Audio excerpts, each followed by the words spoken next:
안녕하세요, 나쿤입니다. 오늘은 일본 생활에서의 절약법을 한 가지 소개해 드릴까 합니다. 저는 해외에서 생활을 할 때 절약을 하는 건 선택사항이 아니라고 생각하고, 그렇기 때문에 절약에 대한 이야기는 몇 번을 강조해도 부족하다고 생각합니다. 그런데 사실 집세 같은 고정비용은 줄이기가 너무 힘들고, 필요한 생활비를 과도하게 줄이게 된다면 사는 게 너무 힘들어집니다. 제가 10년 전쯤에 오키나와에서 교환유학 생활을 할 때 전기세하고 수도세 아끼겠다고 맨날 찬물로 샤워하고, 그리고 에어컨 코드 다 뽑고 지냈는데 죽을 뻔했어요.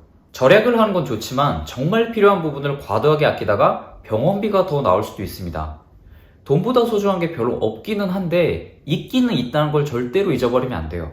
그래서 저희 가족은 집세 같은 고정비용에는 그렇게 신경 쓰지 말고 다른 부분에서 좀 더 아끼자는 마인드입니다. 그리고 그 다른 부분 중에서 가장 조절하기 쉬운 부분이 바로 식비입니다. 이 식비만 잘 관리해도 그 일만 꾸준히 한다면 어떤 생활을 하시든지 돈이 부족해질 일은 거의 없다고 생각해요. 그래서 오늘은 일본 생활에서의 식비 절약에 대한 이야기를 해볼까 합니다. 저희가 실제로 실천하고 있는 식단에 대해서만 말씀드릴 거고요. 각 식재의 평균적인 가격도 함께 소개해 보겠습니다. 그럼 시작하겠습니다. 당연한 말이지만 우리가 살면서 식사는 정말 중요한 부분입니다. 그러니까 무조건 싸다고 좋은 게 아니라 영양 밸런스도 조금은 생각하면서 사야겠죠. 그런 의미에서 제가 가장 자주 사용한 식재는 첫 번째, 닭가슴살입니다. 닭가슴살은 다이어트를 하시는 분들은 물론이고 운동 좋아하시는 분들도 즐겨 먹는 식재료라고 생각을 하는데, 물론 그게 정말로 좋아서 먹는지는 둘째 치고요. 어쨌든 저는 2015년에 처음 일본에 와서 혼자 살 때부터 지금까지 닭가슴살은 꾸준히 구입하고 있습니다.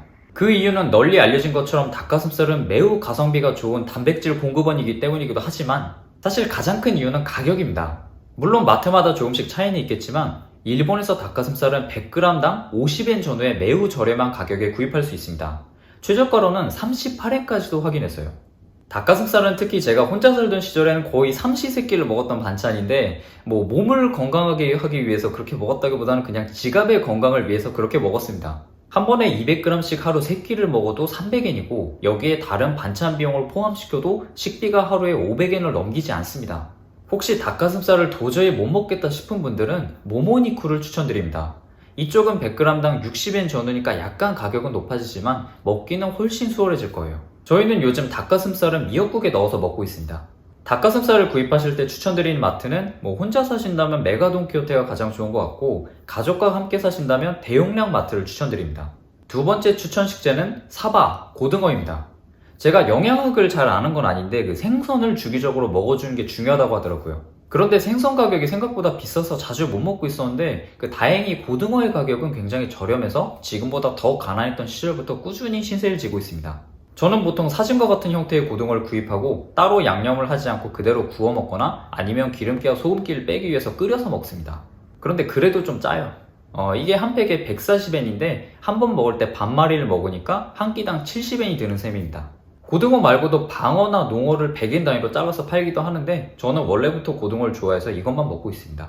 고등어 및 생선류를 구입하실 때 추천드리고 싶은 마트는 이온 계열의 마트인 빅그입니다. 여기가 가장 쌌던 것 같아요. 세 번째 추천 식재는 콩나물과 두부입니다. 일본에서 절약 식단을 구성한다고 하면 빠지지 않은 식재로도 유명하고 일본의 아주 유명한 절약가들의 주 식재로도 유명합니다. 콩나물과 두부를 잘 활용하면 2인 기준 한 달 식비를 15,000엔 이하로 구성하는 것도 가능합니다. 그런데 너무 과하게 식단을 짜진 마시고요. 그런데 사실 혼자 살 때보다 둘이 살 때가 식비를 아끼기엔 더 좋습니다. 어쨌든 저는 사진과 같은 형태의 두부를 샀고 요리하기도 귀찮아서 그냥 생으로 퍼먹었습니다. 콩나물은 여러 가지 용도로 사용했습니다. 두부의 가격은 100g당 평균 20엔에서 30엔 사이이고 콩나물도 100g당 30엔 이하로 구입할 수 있습니다. 어디에 가더라도 저렴하게 구입할 수 있는 식재지만 굳이 꼽자면 라이프라는 마트가 가장 저렴했던 것 같아요. 그런데 오키나와에는 없습니다. 네 번째 추천 식재는 버섯입니다. 버섯 중에서도 에링기, 느타리 버섯, 시메지, 민가닥 버섯, 에노키, 팽나무 버섯이 100g당 가격이 굉장히 저렴합니다. 일본에서 자취를 한 사람들이 흔히 요리하기 귀찮을 때 나베를 많이 만드는데요. 복잡하게 생각할 거 없이 나베노모토, 그러니까 베이스 스프에다 이런저런 재료를 다 넣고 끓여버리면 끝입니다. 그런 나베를 끓일 때 영양균형을 맞추고 볼륨감을 좀 더 올리기 위해서 넣는 게 이 버섯들입니다. 이건 잠깐 여담인데요. 세상에는 정말 살기 위해서만 먹는 사람들이 있어요. 그러니까 식사를 즐기는 게 아니라 이거는 진짜로 나를 움직이게 하기 위한 그냥 인간용 사료다, 그렇게 생각하면서 식사를 하는 사람들이 있는데 그게 바로 접니다. 밥 먹는 게 세상에서 제일 귀찮아요. 그런데 어쨌든 영양은 챙겨야 되니까 예전에는 이 나베를 참 많이도 끓여 먹었습니다. 어쨌든 버섯류는 1년 내내 가격 변동이 거의 없고 어느 마트에 가도 비슷한 가격에 구입할 수 있습니다. 마지막 추천 식재는 제가 일본에 와서 그리고 방금 전까지도 먹었던 나토입니다. 거의 매일 먹고 있습니다. 나토가 건강에 좋다는 건 널리 알려진 사실이고 나토는 별도의 조리도 없이 먹을 수 있으니까 간편함도 갖추고 있습니다. 가격은 브랜드에 따라 조금씩 다르지만 보통 4팩에 100엔으로 한 끼당 25엔이니까 영양 대비 최고의 가성비를 자랑합니다. 한 팩에 약 40g이 들어있고 7g의 콩단백질을 섭취할 수 있습니다. 그런데 이렇게 좋은 나토지만 그 냄새에 민감하고 그리고 나토 특유의 그 끈적거리는 식감을 싫어하는 일본인들도 많이 있습니다. 저도 나토를 자주 먹긴 하는데 그 먹고 난 뒤에 그 입 주변이 그 끈적끈적거리는 거 그런 건 좀 싫어하거든요. 그래서 저는 그냥 이렇게 먹습니다.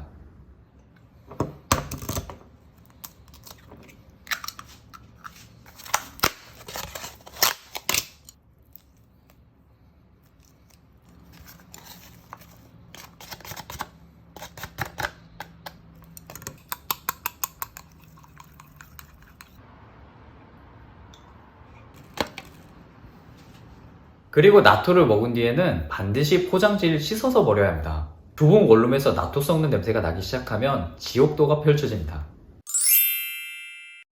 오늘 소개해드린 식재료를 중심으로 식단을 짤 경우 2인 기준 한 달 식비를 2만엔 이하로 조절할 수 있습니다. 여기에 각종 포인트 제도까지 활용하면 좀 더 아낄 수도 있고 약간의 사치도 부릴 수 있습니다. 물론 늘 이렇게 기계적으로 관리한 건 결코 쉬운 일이 아니지만 식비는 정말 조금만 신경 써서 관리하는 것만으로도 변동 비용을 파격적으로 줄일 수 있습니다. 그런데 제가 요식업에서 일을 했고 그걸로 먹고 살았던 사람이라서 이런 말을 드리기가 좀 그러긴 한데 사실 외식만 안 해도 그냥 집에서 술 먹고 집에서 만들어 먹기만 해도 몸도 건강해지고 지갑도 건강해집니다. 저는 일본에 처음 왔을 때 딱 20만엔 들고 왔는데요. 이 돈이 떨어지면 나 여기서 죽을 수도 있겠다고 생각하니까 좀 무서웠어요. 이제 슬슬 하늘길이 열릴 조짐이 보이고 새롭게 일본 생활을 시작하실 분들도 많이 계실 거라고 생각하는데 처음 몇 년간만 고생해서 절약을 익혀보는 것도 좋을 거라고 생각합니다. 오늘 내용에 대해서 질문 있으시면 댓글이나 인스타에 남겨주시고요. 오늘도 감사합니다. 이제 덥다.